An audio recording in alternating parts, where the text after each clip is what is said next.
Slightly different video today. I need your help.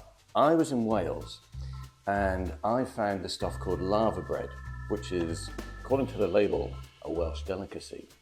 I first heard about this from a chap on a podcast called Dan Thomas, a chap who's from Wales.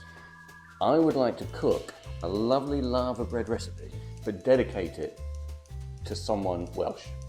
So, I need your help. Can you please recommend who your favourite Welsh person is, and I will make a Laverbread recipe dedicated to them.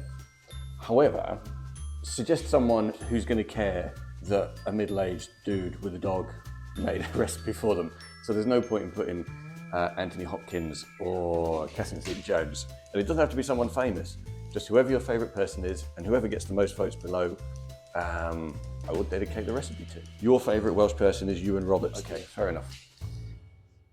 Let's give it a go.